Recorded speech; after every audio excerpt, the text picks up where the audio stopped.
Eh bien, Christophe Médici, je vous présente notre journaliste Soisic Belin. Bonjour, qui va parler de quelque chose qui vous intéresse, Christophe, et qui vous concerne. Enfin, j'espère. La virilité. Ah oui, je connais bien. Je ne sais pas si ça vous concernera, vous verrez à la fin de ma chronique. Attention à ce qu'elle va dire, Brigitte. Attention.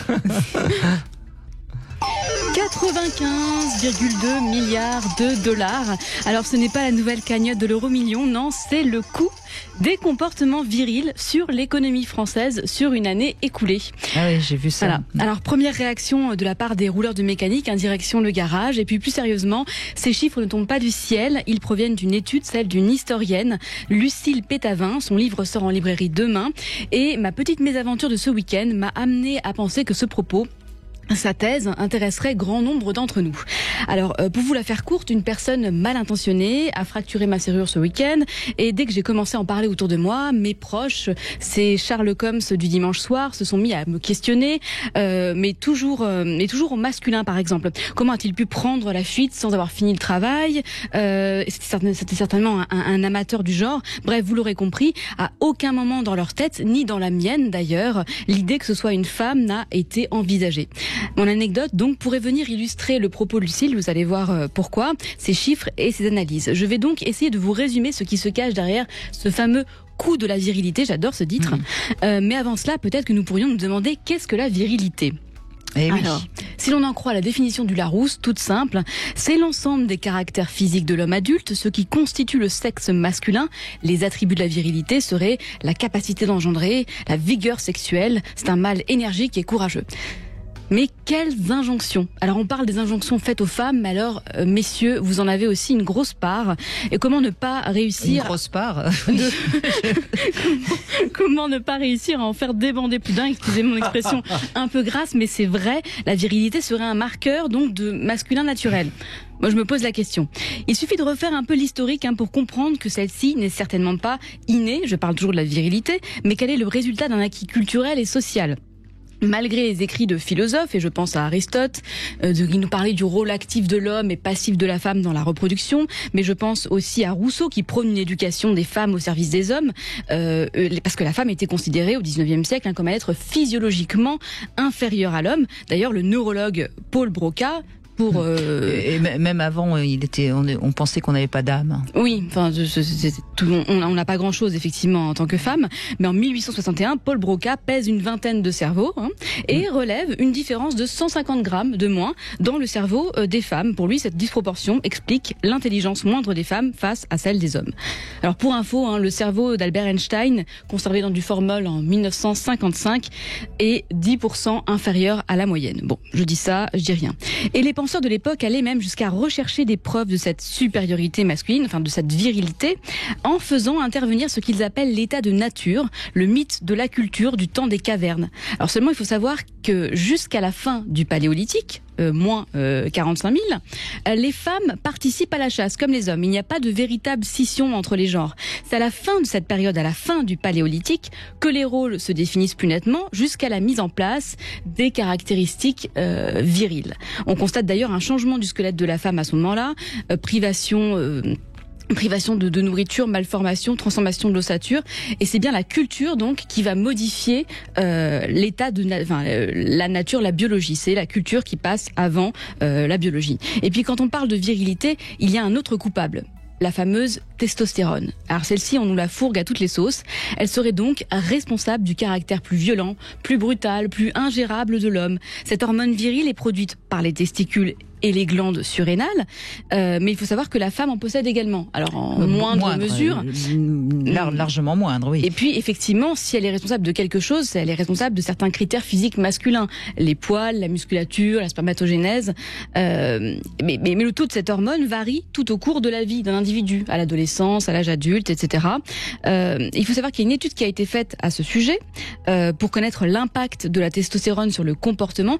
Eh bien, figurez-vous que c'est le comportement violent qui augmenterait le taux de cette hormone, et non l'inverse. Une fois de plus, on constate l'influence du culturel sur le biologique. Alors, d'où vient cette fameuse virilité? Comment la combattre? Car c'est cela dont il s'agit, c'est bien eh bien, elle serait culturelle, cette virilité sociale, et accentuée ou non par l'éducation que l'on va avoir auprès de nos enfants, de nos petits garçons surtout. Et c'est là où on pourra faire la différence. Il faut savoir qu'à la naissance, seulement 10% des connexions cérébrales sont effectuées. Il reste donc 90% du travail à faire. Et ce travail revient la plupart du temps aux parents avec une éducation, la morale, les jeux, etc., etc. Et je vous assure que lorsqu'on observe avec attention les chiffres que nous sont donnés par Lucile Pétavin, on n'a plus grande hésitation à vouloir influer sur l'éducation de ses enfants. Sauf que j'ai reçu en effet le livre Soisig-Belin, mais il y a une chose quand même que elle n'a pas tenu compte, et ça malheureusement beaucoup de psychiatres le disent, et de sociologues. Il y a de plus en plus de jeunes femmes délinquantes, oui. et donc peut-être que votre cambrioleur était une cambrioleuse. Mais justement, elle nous précise que les cambriolages sont effectués à 91% par les hommes. Donc effectivement, il y avait 9% de chances que ce soit une femme. Mais bon, ça nous vient pas en tête. Effectivement, elle donne d'autres chiffres. Elle donne des pourcentages. 86% des homicides volontaires seraient faits par des hommes. 99% de viols par les hommes. 97% de violences sexuelles par les hommes. Bon, il y a toujours un petit pourcentage à accorder. C'est valable aussi pour le harcèlement sexuel en entreprise d'ailleurs. Oui. C'est souvent un supérieur hiérarchique et un homme à 80%. Oui. Mais c'est, encore une fois, c'est à la fois juste, mais en même temps, c'est quand même un tout petit peu teinté de féminisme actuel. Très teinté de féministe actuel. D'ailleurs, je la laisse nous expliquer. Le coût de la virilité correspond à la différence qu'il y a entre les sommes dépensées par l'État et la société pour faire face aux comportements asociaux des hommes et celles dépensées pour faire face aux comportements asociaux des femmes. Ces sommes sont liées aux coûts directs supportés par l'État en termes de frais de justice, de forces de l'ordre, de services de santé, et les coûts indirects supportés par la société qui se traduisent par des souffrances physiques et psychologiques des victimes, des pertes de productivité, des destructions de biens, etc. pour chaque infraction commise. Le coût de la virilité est donc un surcoût qui correspond à ce que la France économiserait si les hommes se comportaient comme les femmes. J'estime ce coût à près de 100 milliards d'euros par an, ce qui est équivalent au déficit annuel du budget général de la France. Donc si on économisait ce coût de la virilité, le budget de l'État serait à l'équilibre. Le coût de la virilité correspond... Pardon, je voudrais juste rassurer les hommes. Je préfère que les hommes restent des hommes. Surtout, ne devenez pas des femmes. Je vous en supplie. Oui, j'assume. Non, mais il y a peut-être un entre-deux à trouver. Oui, parce qu'à un moment donné, après, il va y avoir une société d'utilisation de la castration. Vous voyez ce que je veux dire? Ça, c'est le mauvais féminisme.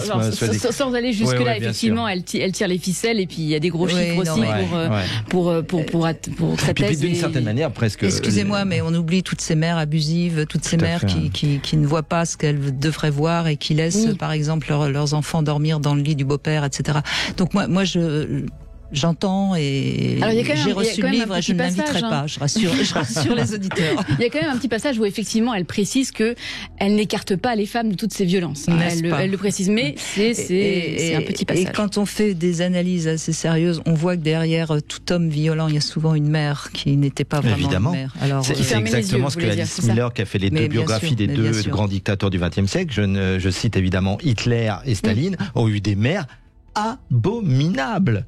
Et donc on revient à l'enfance d'Annabelle tout à l'heure dont elle parlait, étaient des enfants martyrisés, comme dit Brigitte, donc, détruits par leur mère. Donc ce sont des personnes qui n'ont pas fait de résilience. Mais comme par hasard, ils ne sont pas résilients du tout. Si, à sa manière, Staline a fait de la résilience. C'est un autre problème. On va peut-être à un moment donné parler qu'il peut y avoir une résilience vers le positif et une résilience vers le négatif. Parce que quelque part, c'était résilient. Staline qui était un parano total, mais parano total. Mais finalement, il a fait une vie quand même. Il avait quand même un salaud de père, puisqu'il avait le bras gauche plus court, tellement il s'était cassé le bras en protégeant des coups de son père. Mais Brigitte, vous l'avez dit en introduction, je crois, après je vous redonne la parole, mais les premières années de la vie, les 1 ou 2, ce que j'appelle parents rivaux, parents toxiques, c'est à la base aussi quelque part de gens qui vont être obligés de devenir résilients. Et excusez-moi, je sais un peu de quoi je parle, comme beaucoup de mes stagiaires. Donc voilà, évidemment. Mais sinon, c'est très intéressant. Mais je trouvais le propos très intéressant. Et j'avoue que j'ai été, le titre m'a vraiment, on n'est pas au masque et la plume, on n'est pas en train de vous casser. Non, mais c'est évidemment drôle. C'est évidemment drôle de voir les choses sous cet angle-là, bien sûr. Bien sûr. C'est dommage, on n'a plus besoin des hommes pour faire la guerre. C'est pour ça que vous servez plus à rien finalement. C'est drôle que vous dites ça, moi, parce que je repensais à Miss Thatcher de Renaud quand j'écoutais votre chronique. Et quand lui, justement, il défendait les femmes dans cette chanson. Il disait que c'est les hommes qui font la guerre. Oui, justement, elle en parle aussi de cette chanson. Ah, elle parle de cette chanson. Bah, tiens, ça m'étonne pas. Ça ne m'étonne pas. Merci. Merci, et bravo, Swazik Belin. Moi, ça m'a quand même bien fait sourire.